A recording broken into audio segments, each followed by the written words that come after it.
Welcome to Michigan and Detroit Sports. I'm your host, Rocky, and I was born in Detroit. I live in northern Michigan now to pursue my interests in fishing, which I've been able to do over the years in a big way. We're going to talk about the Detroit Tigers today. We're also going to talk about the Detroit Lions, and we'll talk the Red Wings too. Talk about some hockey a little bit. So the Detroit Tigers had a tough series here in Tampa. They just finished closing out the third game, which they won. They did lose 2 out of 3 in Tampa. It was a very interesting series. It was really tough on the Tigers because they had 2 rain delay games in the series prior to the game in Tampa at home against the Pittsburgh Pirates. And the final game, which was a lengthy rain delay that took them late into the evening, and they still had to fly down to Tampa because they had a game the very next day. It was an interesting series in an interesting venue as the Tampa Rays are playing in the New York Yankees training facility stadium, which was lent to them by their division rival Yankees, so they could use it for their regular season this year due to damage sustained at Tropicana Field, which where Tampa normally plays. It's a dome stadium, and it was damaged last October during Hurricane Milton. So now we see some of the sort of climate change scenarios entering professional sports and having an impact. Unfortunately, they have to play outdoors, which can get really, really hot down there in Tampa, as you might imagine. That's the reason why they have a dome stadium, is so during the summer months it can be not only a sort of a comfortable place to play, but a comfortable place to watch a game for the fans. So it goes both ways. And now they're playing at this short porch, like an old Yankee Stadium dimension venue, where it was 318 down the line in left field and 314 down the line in right field. So those are some inviting outfield dimensions for all the hitters. As it turned out, the Tigers played well in game 1. Game 2 was a little bit of a blowout, and then game 3 they were able to get their hitting going and have a nice rally, especially in the 9th inning, where they scored, I think, about 5 runs in the 9th, including a 3-run homer by Parker Meadows. So, it was good to come away with that win. That brought the Tigers to 49-30 on the year. And how this matters, it matters so much because there's a couple teams that are trying to catch the Tigers for the number 1 and number 2 seeds, because in the playoff format, the number 1 and the number 2 seeds do not have to participate in the wild card rounds, which are now 3-game series. So if you're the number 1, number 2 seed of the American League, you get to have a first round bye, wait for the divisional series, which would be a 7-game series. So that is the goal, right? Is for the Detroit Tigers to maintain either first or second seed in the American League. And, it's not going to be easy going forward. Right now, Cleveland only trails the Tigers by 8.5 games. And that may sound like a lot.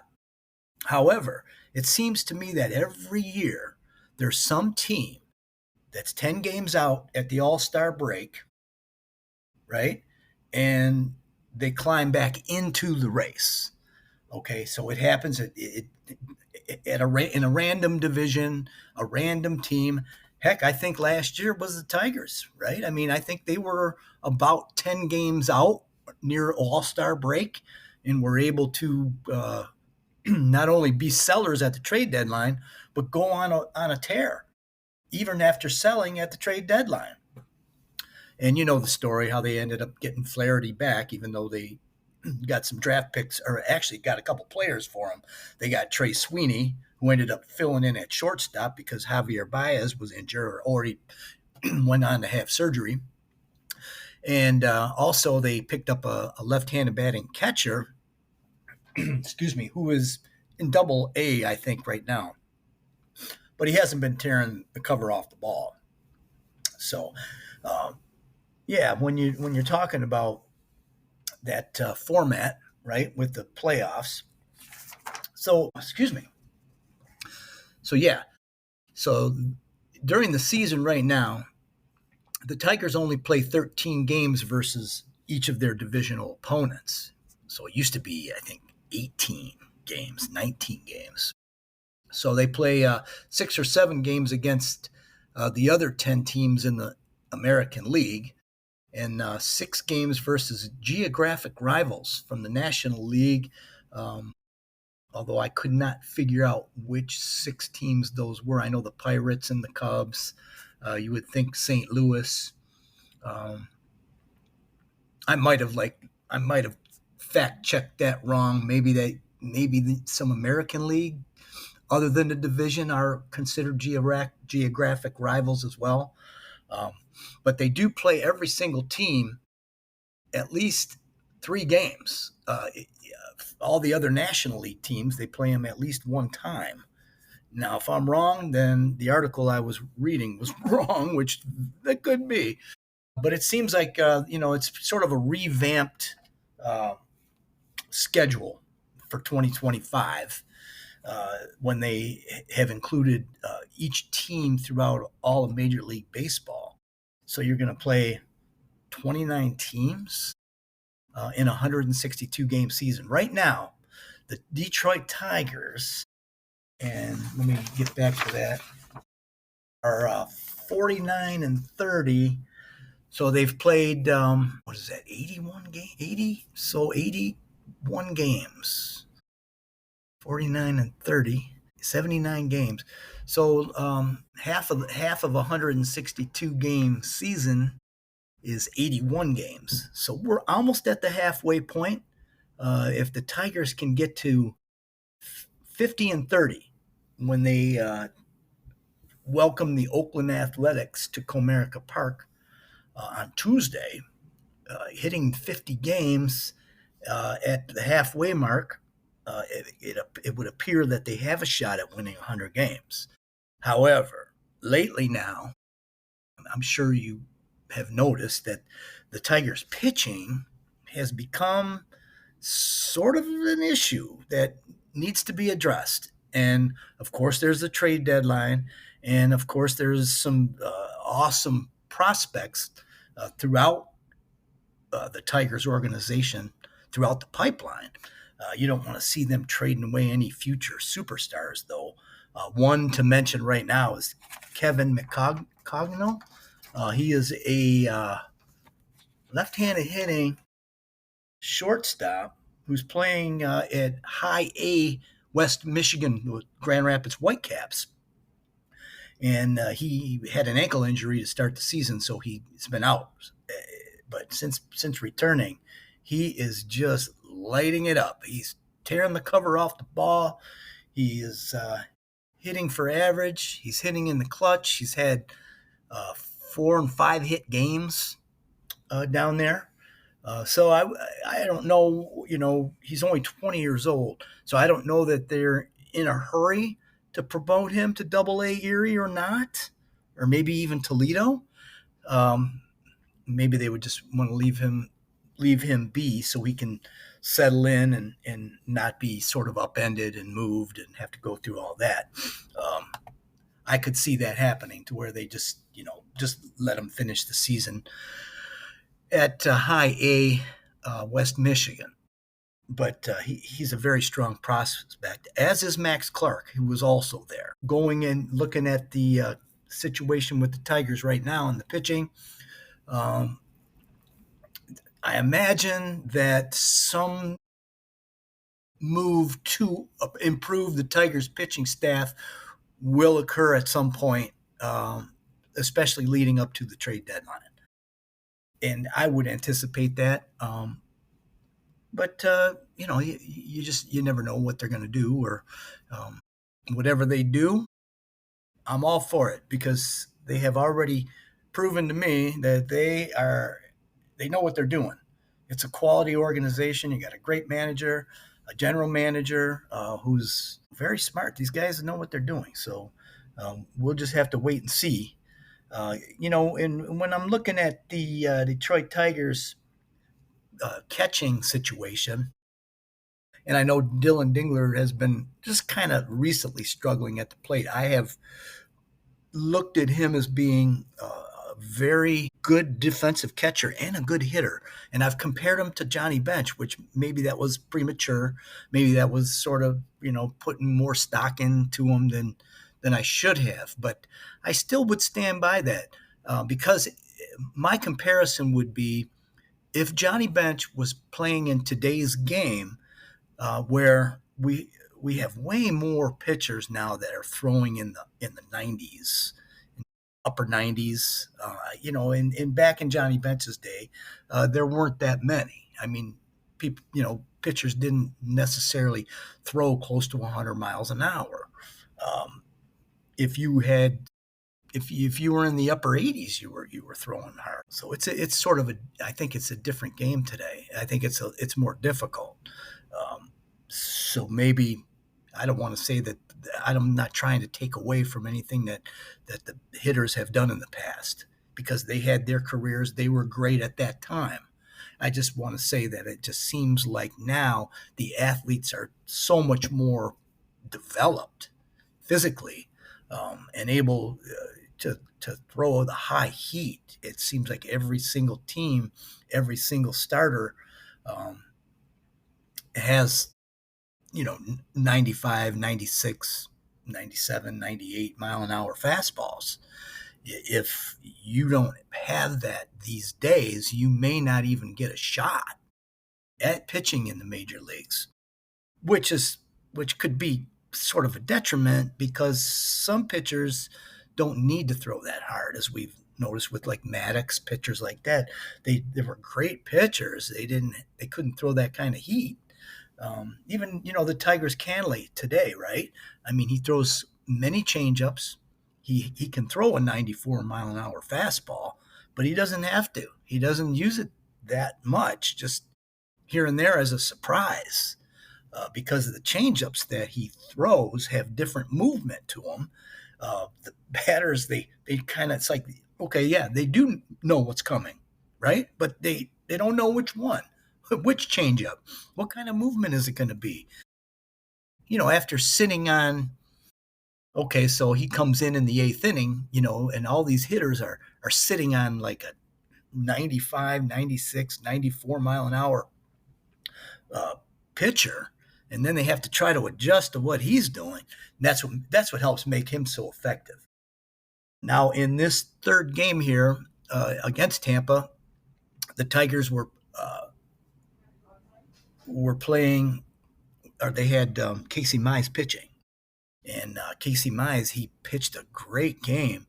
He only gave up one run, a home run to Camarillo or Caminero, or anyways, Tampa's leading home run hitter hit his, I believe, 19th home run off of Casey Mize. But the rest of the lineup was off balance, and he did a great job. But then he had to leave due to a suspected injury. So we don't really have an update on what that is, but that could be critical. I mean, I think right now, as the Tigers pitching staff is kind of having some issues, and it's the bullpen too.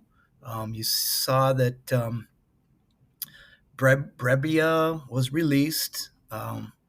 He was signed as a free agent, so he's just been totally released.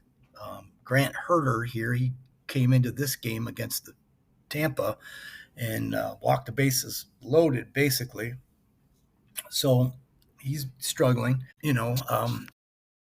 But it's not all doom and gloom, but you have to be a little bit concerned because it's a long season and there's still a long ways to go. And pitching is very important, and the Tigers have had some great pitching, but injuries seemingly have crept up and maybe an issue going forward. Hope not, though.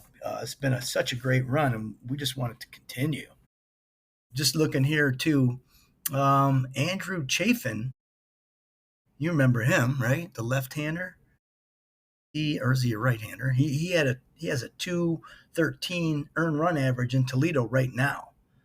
So he's working. He may be working his way back to the team. Talking about they do have a catcher down there in Toledo who's got 30 hits and 104 at bats, but he's also struck out 30 times.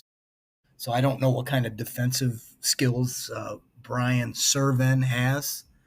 Remember Nito when he filled in when Jake Rogers was injured.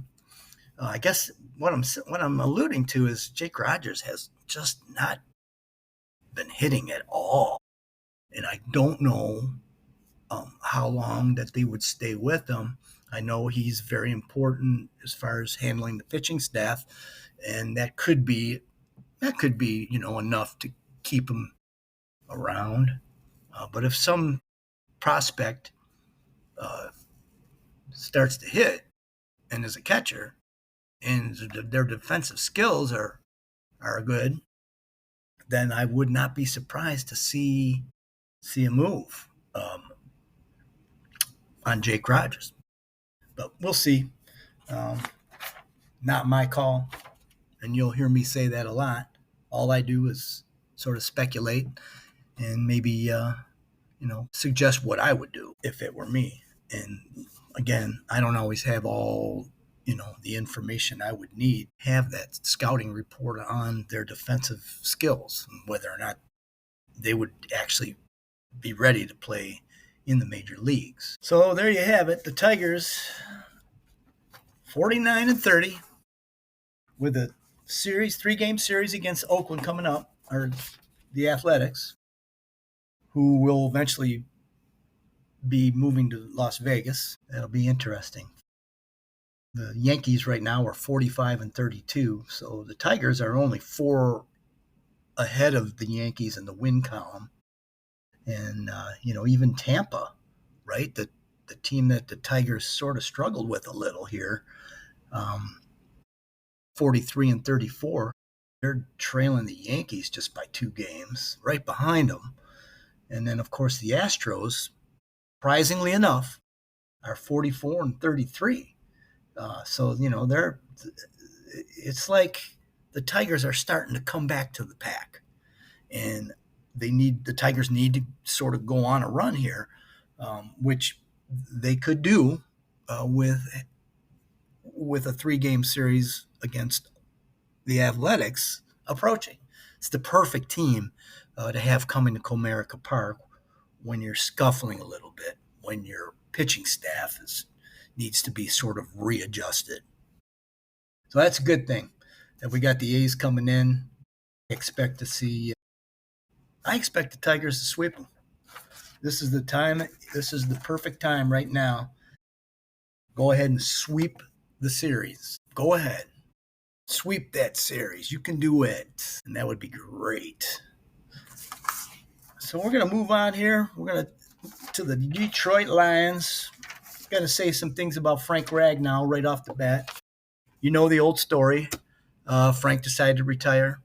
And can't say as I blame him. He did a lot for the Detroit Lions organization.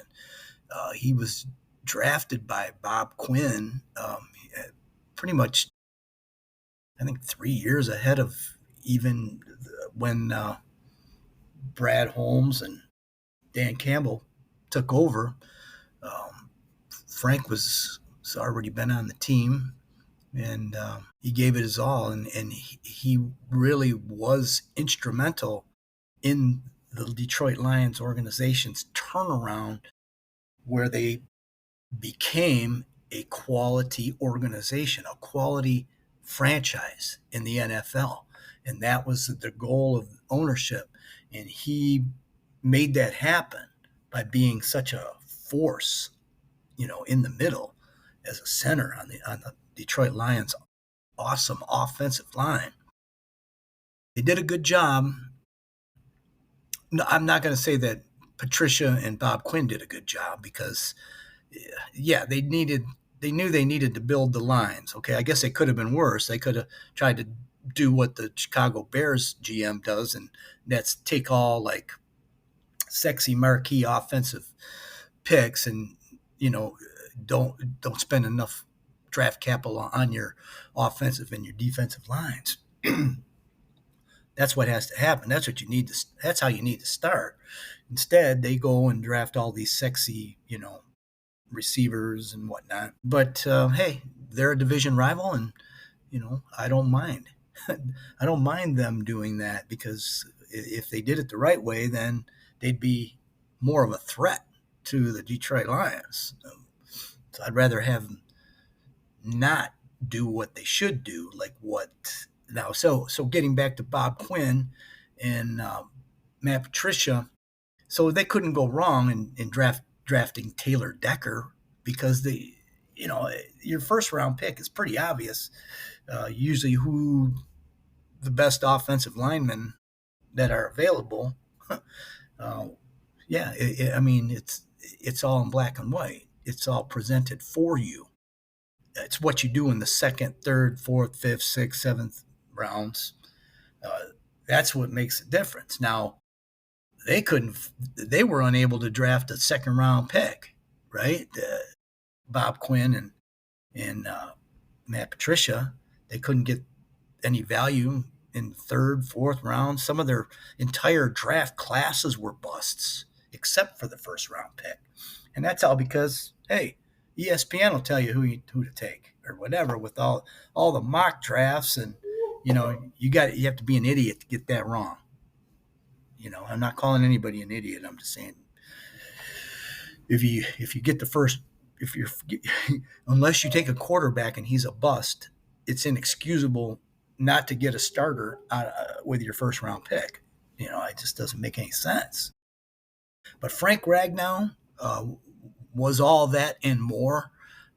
He held down the center position, battled through injuries, brought the organization from like nowhere to a quality, bona fide NFL organization, no longer the laughing stock of the NFL, right?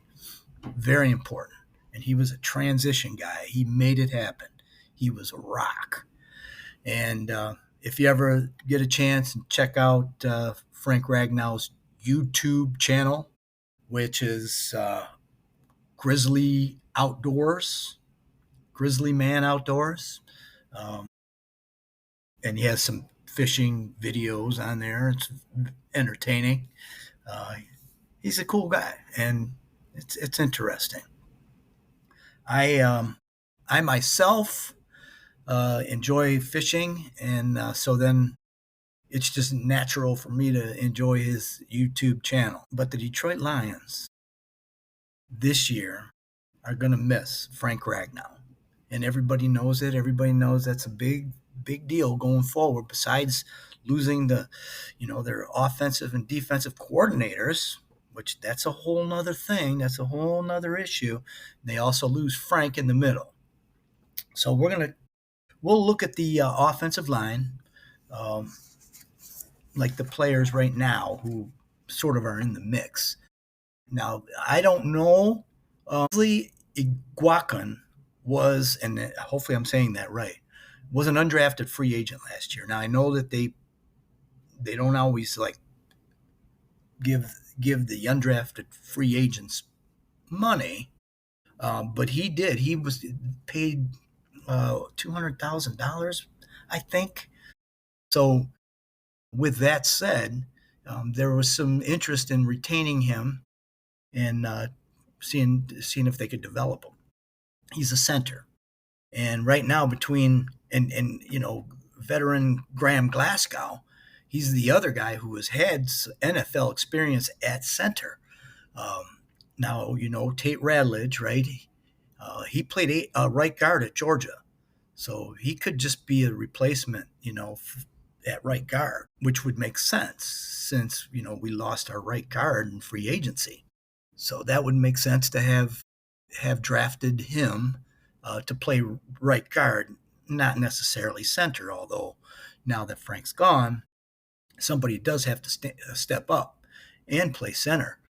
Now, whether or not Miles Frazier is that guy, the knock on Kingsley Eguakun was that he was undersized, but I don't know because, he's 305 pounds, he's 6'3".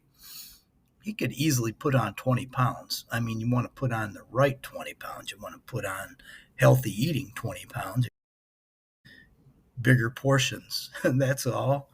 I think he could probably easily get to 320, 325. But yeah, as far as like any other guy, maybe Nice has some center ability.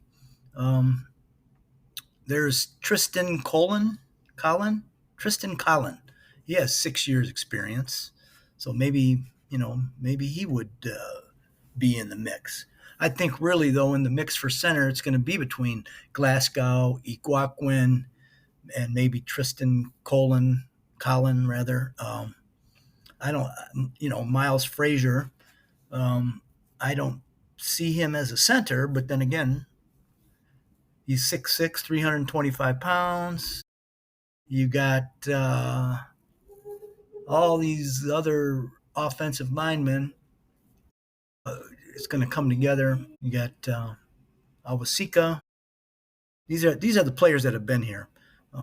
Awosika, Moody, Sorsdal, of course Manu, who is basically a tackle maybe, but could be a guard.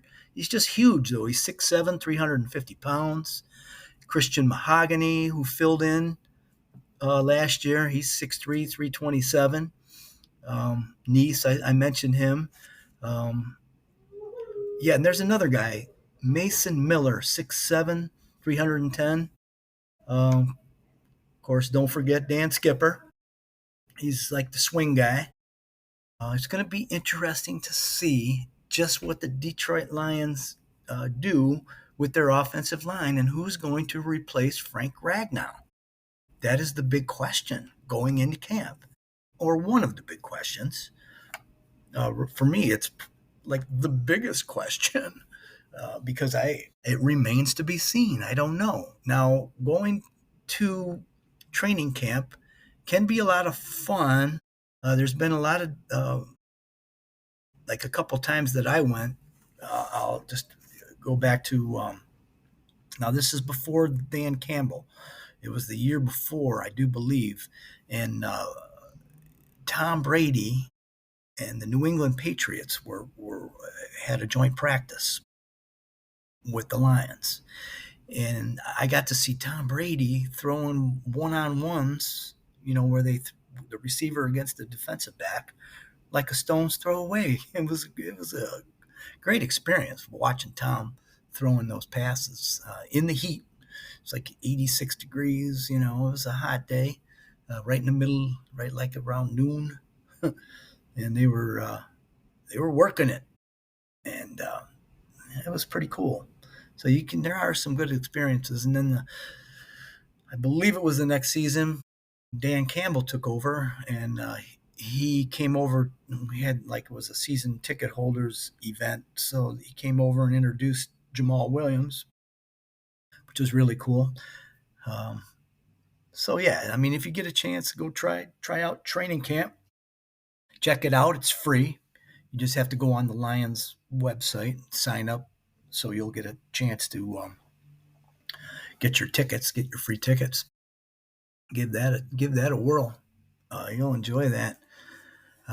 So we're going to move on now from the Lions. Of course, the Detroit Lions are going to be playing on the Hall of Fame game.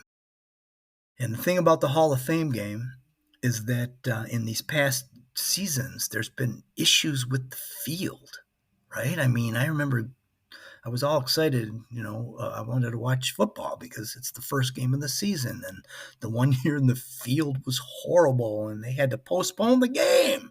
It's like, come on! I mean, the game's coming, right? I mean, you can't have the field issue. Um, that's crazy. Of course, again, with climate change, things are a little bit more severe these days when it comes to the storms approaching. So yeah, some things can occur that can you know uh, delay the game, even postpone the game. It's crazy, but it's happening. Some of these weather events are eye opening, to say the least. So hopefully we get that straightened out with the field at the Hall of Fame game in Canton, Ohio. Our Detroit Lions will be playing on that field this year, which gave the Detroit Lions an extra preseason game, which to me it's odd that it's set up this way. Where okay, if you're picked, right, you have no control over this. If you're picked to play in the Hall of Fame game, now you have to play 4 preseason games, whereas the rest of the league only plays 3. It is weird, okay? It's not uniform. And for a game like football, everything needs to be uniform as far as I'm concerned.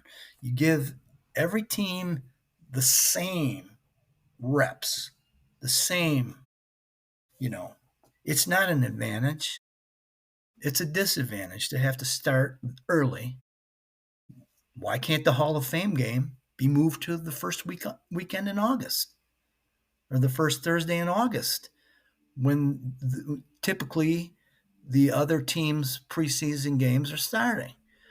I don't understand why it has to be on the 31st of July, right? Is that some sort of like tradition that can't be changed? Make more sense that way. That way you wouldn't have to cause 2 teams out of the 32 teams to have an extra preseason game. Come on. I mean, it seems easy enough to me, right? But then again, I don't make those decisions. All I do is just sit here and ramble on about it. All right, so let's get over to the. Oh, by the way, Major League Baseball again, the Tigers. Let's see, where is that? Yeah, the draft is coming up for Major League Baseball on the 13th and 14th. And the Tigers have the 24th overall pick. I just forgot to mention that. And let's get back to baseball before moving on to hockey. So, and then in hockey, the Detroit Red Wings draft 13th overall. The draft is June 27th and 28th. Of course, the Florida Panthers won the Stanley Cup for the second year in a row. They beat Edmonton Oilers for the second year in a row. And it seems like Edmonton, is trying the same recipe for success, almost getting there, but not being able to overcome the depth of the Florida Panthers, right? You have Draisaitl, you have Connor McDavid, vice versa, however you want to look at it. But the Edmonton Oilers have depth, but Florida has more. Florida has, Sam Bennett. They have, you can go on Barkov rather, and Reinhardt, and you can just go on, and they just have depth, and they get contributions from their entire lineup, and it just Edmonton's trying to do it with like 2 guys, right? I know. I mean, they have a full team and Corey Perry, and but just not enough to get over the hump to beat Florida. And who knows what's going to happen with Connor McDavid too. So I do believe it's time for he's going to be a free agent So we'll see how that works out. Lot to happen here for the Detroit Red Wings going forward. Will they sign some more free agents? What do they need? Will they promote some defensemen from Grand Rapids this year? It's going to be interesting to see when we're leading up to it. Starting 27th and 28th of June, and it's all in front of us, including the Detroit Tigers. Nice first place run, first overall, trying to hang on to a top seed. We'll see how it all shakes out going forward. All right, well, this is going to conclude today's episode. Thanks for staying with me if you made it this far. Just going to continue to improve with this podcast. A shout out to the Detroit Lions M66 podcast, which I'm a guest from time to time on that podcast as well, with Randy and Rich and Tom, and those guys do a good job, and Todd as well. So it's always fun to give those guys a listen. And of course,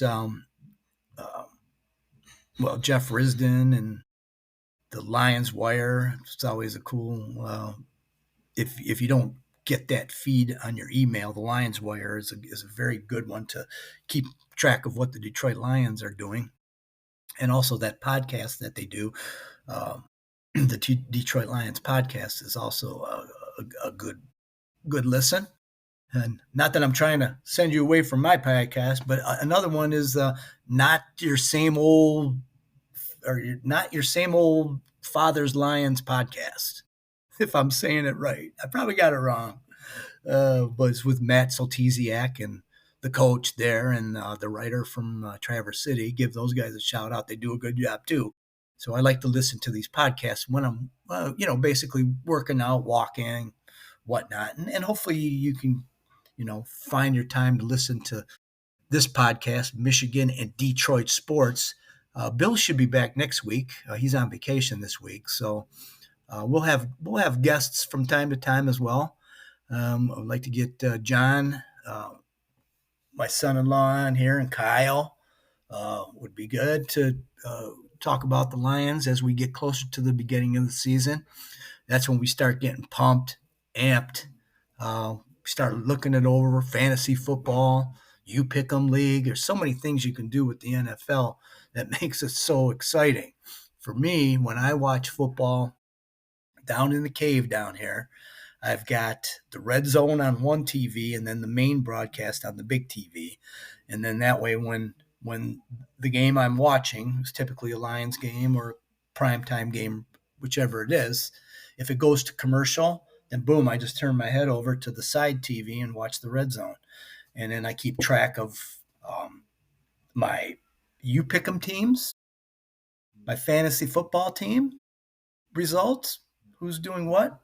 Can watch on red zone, boom, and also for my parlays that I bet on, on a sports betting site. Okay, let's just leave it at that.